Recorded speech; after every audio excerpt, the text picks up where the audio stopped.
This month in March is Women's History Month, and today my guest from Biz2Credit, her and I are going to talk about the report that they just came out in regards to women entrepreneurs, women-owned businesses, and how they're really accessing capital and much more in 2026 and beyond.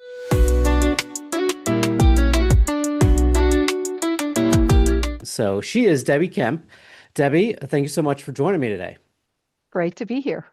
You are the Chief People Officer at Biz2Credit. You lead, the global people strategy, talent acquisition, organizational development, leadership, and fill in the blanks for me a little bit there. Sure. All of what you've said. And then I also have another hat where I really focus on our customer journey, customer support, and our US sales team. So very Okay. involved in the lending to our small businesses. Okay, great, great. And you guys have offices places around the country. You're based in where? I am based in New York City. We have employees, yes, across across the United States. We have a small office in the Gables area down in Florida, and then we also have employees in India as well, and a few offices actually in India. Okay, great. Just wanted to get the lay of the land there because Business Credit has been around for a while. I've, talked to people at your company. I've seen you guys grow. You got so many good things going on, including this report. So the women-owned businesses enter 2026 with momentum. However, gaps still exist. Give me kind of the broad overview of what the report is about, and then we'll get into some of the findings. Sure. I mean, we're really looking at where we're looking at lending, where women are apply their businesses, where they're starting businesses, if they're looking for their access to capital. And, we're looking at those trends. So is their access to capital as great, or is the need as great? Are they getting as much capital as men are getting capital as well? So we're looking at both segments, and in particular diving into the women-owned businesses. And so, from your perspective, what's driving that growth? I think we're seeing a shift in how women entrepreneurs are actually approaching growth. It's not just about their experience and their expansion anymore. That they're focused on building resilience. There's a challenging economic environment right now, and women-owned businesses are staying highly engaged in the credit markets, and applications. We saw applications increase close to 29-30% this last year. Wow. And I should ask or mention that you're an entrepreneur as well, right? So this you kind of see some of is going on from a personal perspective, at least historically, and then now with these reports, correct? Correct. Yep, I do. And I'm, very passionate as a women-owned business. Uh, we've been in business about, a little over 10 years at this point. So I'm always looking at these trends, both from the perspective of what we're seeing from a company perspective, as well as just with other entrepreneurs that I'm, engaged with. Part of the title is there's gaps that still exist. So talk to me a little bit about that. Are women entrepreneurs continuing to face friction? Yeah, I mean, I think the access to capital is improving, but I think, disparities still do exist, particularly I think in higher growth or capital intensive industries. Most women-owned businesses, and again, what we've seen, in this data is that they're still in service-based sectors, and those have a tendency to have less startup costs. Hmm. They have lower margins, and I think sometimes can be misinterpreted from in traditional underwriting models.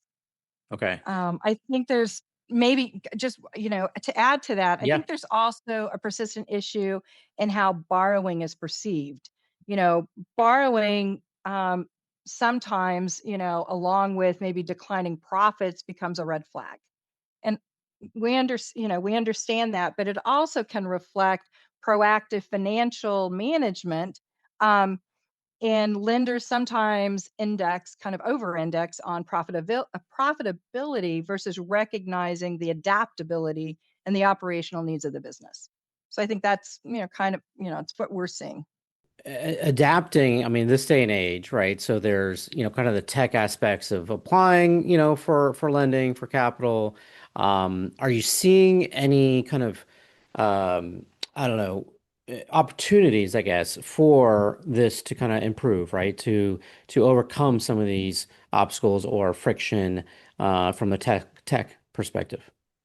Oh yeah, definitely. I mean, I think, AI right now is having a huge impact even on small business owners. And, though like you can say hiring, is a constraint, right, in small businesses and kind of adds that pressure point. I think those that are, starting to utilize AI in their business model are, not spending money with, we'll just say external, like a CPA or an attorney in the same way, because they're able to utilize AI to get some of the information initially, Hmm. and then really max. So I just show it as they're kind of maximizing their expense. One of our partners, Mastercard, has this private suite of CFO tools that small businesses can use to, to support their business growth in ways that, we, in a larger business, we've got to hire those people.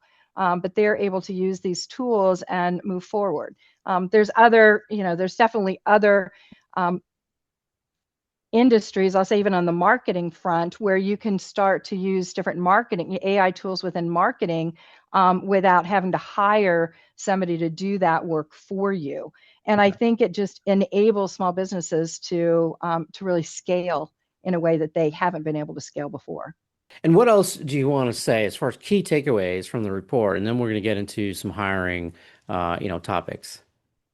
Oh, I think one of the, at least for me, one of the largest takeaways is how, from a state by state basis, Florida has really, grown into or taken over the top spot, from, California for new businesses being opened. I think that says a lot about Florida and what they're doing within the state. But it was a bit, I mean, for me, that was a bit surprising because it has been a long time for, California, Texas to be in those top spots.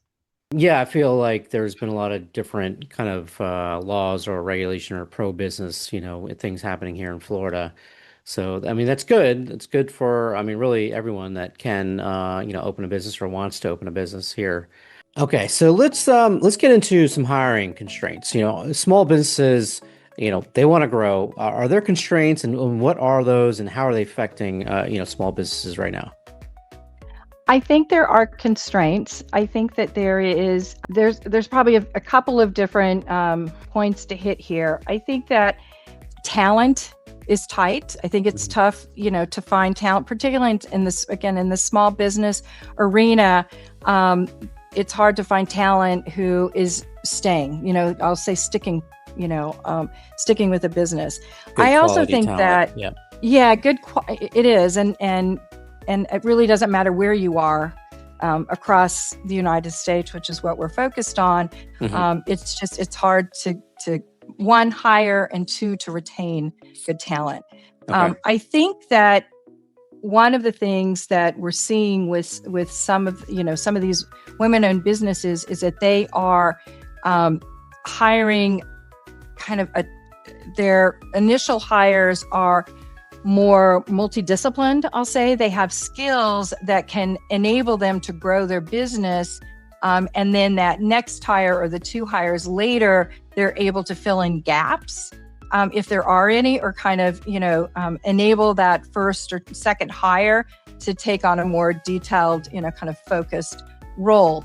And I think that that's very strategic on their part. I think they're really, they're utilizing their networks to make those hires, and that enables that growth to happen in a way that, sometimes doesn't happen. I think in some of the other, businesses or industries, some people have a tendency to just hire a lot of people, right? Hmm. Because they think that's a sign of growth. I think what we're seeing from this report and what we're finding with our merchants is a different approach to hiring, which is, more almost control, top down, making sure that when you're hiring, it is more strategic in that perspective.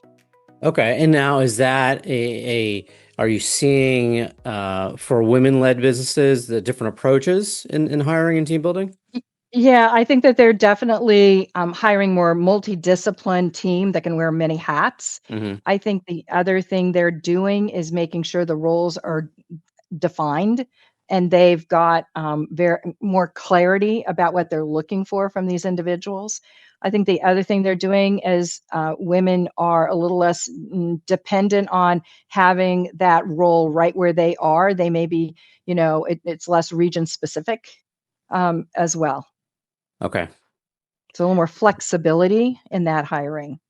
So, like, the environment, the hiring kind of environment, the economic environment, how should small businesses think about balancing, the growth with workforce investment? You know, I think the key is flexibility. Hmm. I think when we think about expansion, often it could mean headcount, but I think it doesn't always mean headcount. So I think that growth story can be, you know, out to acquire more customers, focused on, investing in their systems or improving processes, and strengthening their existing teams. So I think, being more flexible in what that growth looks like and that expansion looks like is really a key to success here. For businesses that are scaling, what are some of the common mistakes then when it comes to scaling teams? I smile because I'm like, it's hiring before you need the people, right? And to me, Ah, yes. Yeah. that sometimes, sometimes when you're starting a business or you're growing a business, like, oh, I got to get all these people in place because I've got to do X, Y, Z. I think it's let's get a plan about X, about those items, Mhm. and then hire the right talent to deliver on those objectives. And whether it's a small startup or a smaller company like I own, or it's here if it's a credit. I think the key is really about not overhiring. Let's make these strategic hires, and then as we continue to grow, and that is revenue growth, Hmm. um, and that expansion, then we'll then fill in where we need. And I think that brings about better business incomes no matter what size.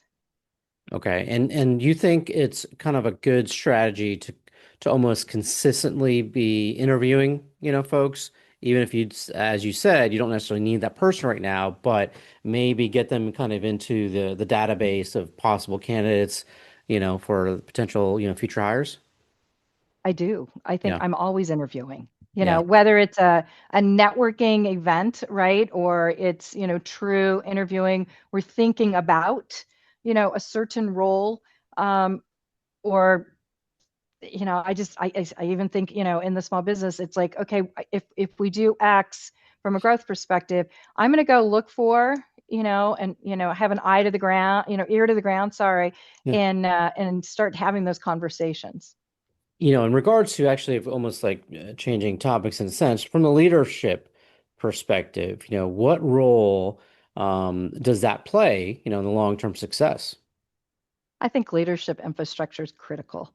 It's not just about having, a team, it's about having the right structure, process decision-making frameworks in place. And, one thing that I've stressed with other entrepreneurs is, having that board, and it's not an official board, but it's a board of mentors or individuals that you've worked with before that can really provide guidance, and you've got that. I think you need that group of individuals to help you be successful in the business. And so I think that leadership and kind of infrastructure is critical to success.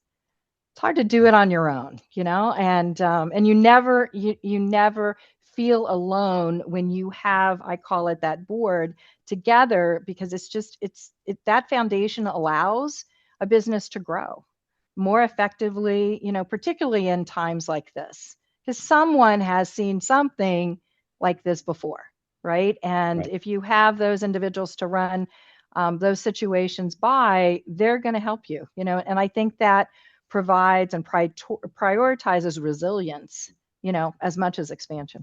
Well, What else would you like to add then, as far as, regarding the report, women-led businesses, access to capital for them and really anyone else, because, you're offering capital to most businesses out there with some exclusions, right? So what else would you like to add? I think that, I think focusing on your your workforce. I know we spent a bit of time talking about talent and hiring talent, but I think that the workforce dynamics is really, it's important to business growth, and it allows you to, to shift, whether it's more leaner teams or more efficient teams, and then really focusing on the productivity and adaptability of your business. Okay. Okay. Well, I appreciate it. This is super insightful. The report, for anyone that wants to access the report, I will put the link and they can download it. It's on the website though, biz2credit.com. You guys have a wealth of knowledge there in your knowledge center, of course, wealth of information in your knowledge center, I should say. And I, like to track all the reports that you guys put out. It's really good information for business owners, for anyone in business lending, and so forth. So, Debbie, I really appreciate you coming on, and hopefully we'll talk soon. You're very welcome. It's been my pleasure.